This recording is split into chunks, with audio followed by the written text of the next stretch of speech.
Okay then, guys. So I'm going to go through and do exactly the same as I've just asked you to do. I'm going to read the story again by sections and just explain to you what the issues with the SPAG are, so the spelling, the punctuation, and the grammar. Grammar. The reason I'm doing this is because when I mark for the exam board, we have to go through and underline every single error before we give it a SPAG mark. And in the next activity, you're actually going to try and mark the story, give it a SPAG mark, okay? So what I'm going to do is a bit more detail than what I asked you to do. I'm not just going to highlight all the errors. I am going to label them to explain what they are and explain to you what they are. Um, and I'm also then going to ask you to just compare it to what you did in the previous activity and do a little reflection on the next slide before you move on to marking it. Okay then, imaginaries. I've known Charlie for as long as he can remember. Really, I've known him even longer than that. I was assigned to him shortly after he was born. All of us, as all of us imaginaries are, every child needs a guide, a companion to help them through life. It's my job to do this, except Charlie is my first. It's a great honour to be a child's imaginary, especially beyond their fifth or sixth year. One imaginary I know stayed with the child until they were 11. They always brag that they still go back and visit them from time to time, but I'm not sure I believe that. Now, the student is writing quite accurately. They've made a couple of errors that I'll explain in a second, but so far they're doing a lot of good things. They're using commas to control their adverbs and their clauses that don't make sense. They are using possessive apostrophes and they're controlling their sentences well. Here, there is a run-on sentence. So I was assigned to him shortly after he was born, as all of us imaginaries are. Every child needs a guide. Every child is a new subject and needs is a new verb. So this is a run-on sentence here.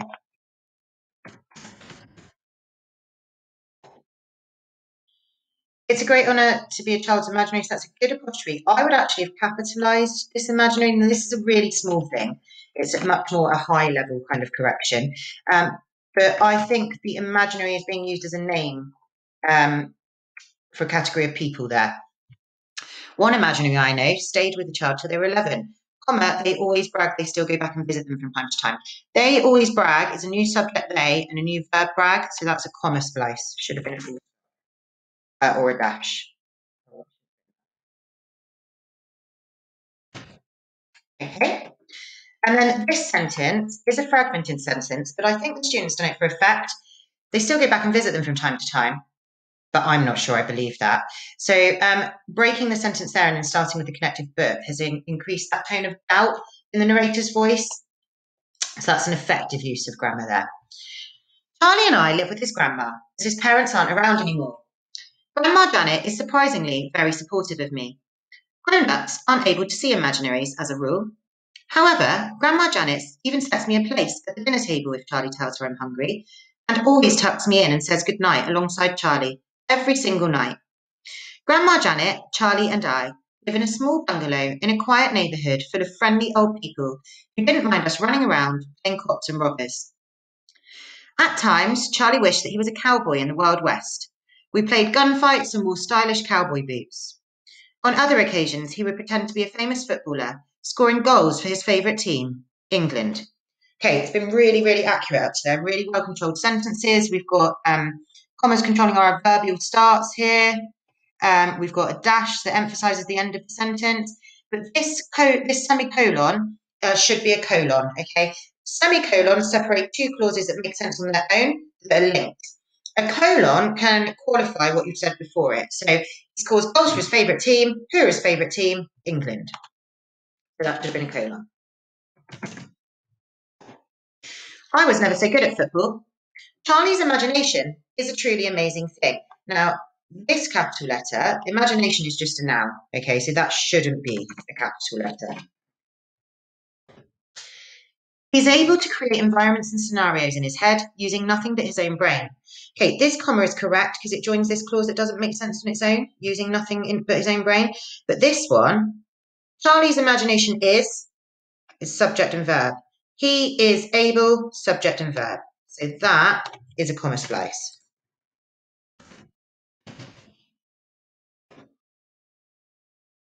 Charlie has no siblings and no friends except me. He's a really isolated young boy. Now, that's a good use of bracket, but the student's forgotten they need to punctuate the sentence there. So that's a run-on sentence. My favourite memory of Charlie is when we played Indiana Jones in Grandma's back garden. a possessive apostrophe. Charlie was Indiana Jones, and I was the villain. We used everything from the path to the patio and the wedge to the fence to create obstacles to be overcome. He is my bestest friend. I will cherish this friendship in my heart forever and ever. That's a really interesting paragraph. There's not actually anything wrong with the punctuation. The middle sentence is lovely. It uses what's called a parallel structure, where one part of the sentence reflects another part or repeats kind of the structure. So we've got from path to patio, from wedge to fence, kind of mirroring each other. And then it just goes, here's my bestest friend. Now, I think the student was trying to create a kind of childlike tone to the narrator's voice, but he's already doing that quite successfully without using words like this. And the other problem is that bestest is not actually a word. So children, I would always encourage you to use words that are actual words in your English exams, and in fact in any exams. So bestest is not a word. As Charlie grew older, he grew more and more reliant on me, as I was on him. This worried me, as I was afraid Charlie would not be independent or resilient in the future. But the flickering would soon begin. So another effective use of put to a kind of pause there before something that obviously the student wants us to concentrate on. That might have even been better as a single sentence paragraph. A child gives us life. When they stop talking to us, stop acknowledging us, we cease to exist. A child gives us life is a sentence on its own, main clause. A child is the subject and gives his life. Now the next bit, when they stop talking to us, stop acknowledging us, we cease to exist. The main clause there is we cease to exist. So when they stop talking to us, when they stop acknowledging us, are both subordinate clauses that are controlled with commas there. So that's a separate sentence to the first one. So this is a comma splice. So it should go,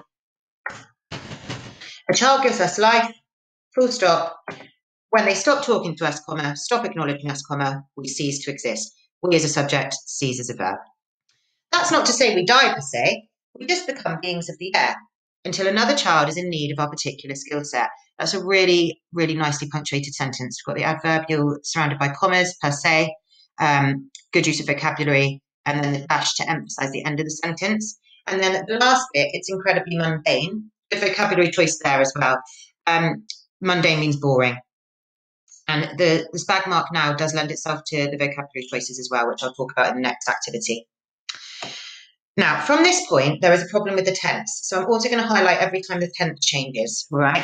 Up until this point, the student has changed tense, but they're doing it logically. So they write about the memories with Charlie in past tense, but they write about their relationship with Charlie now in the present tense.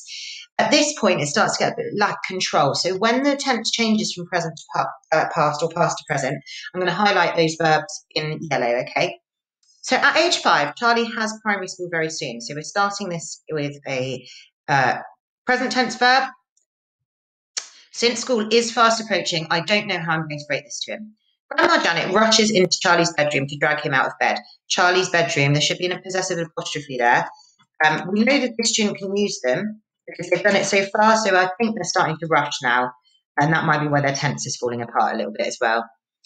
Grandma rushes into Charlie's bedroom to drag him out of bed as he was refusing to go to school on the first day. That's a change to past tense. I fear, that's a change to present tense.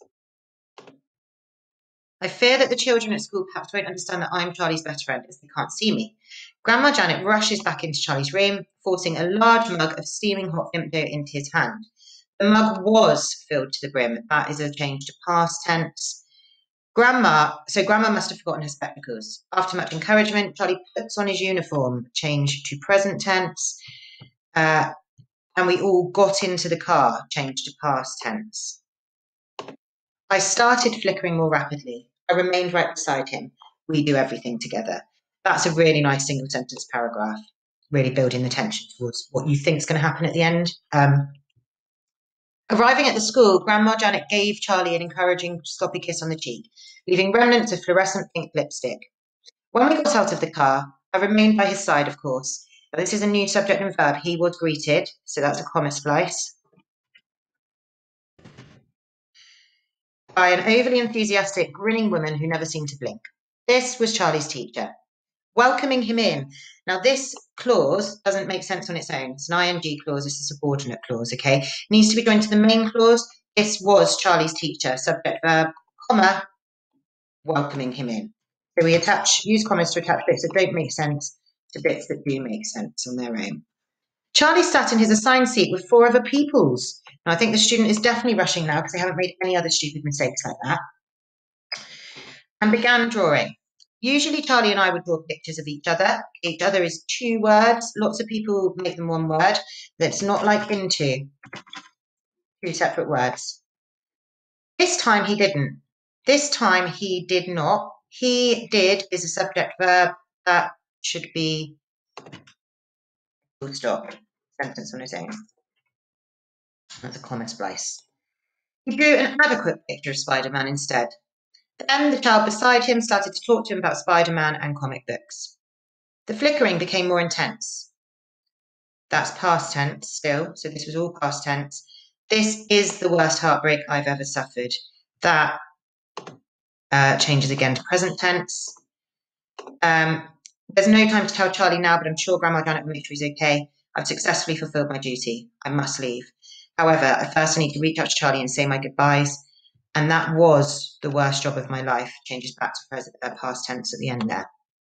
So you can see that the student generally has quite good control of their writing.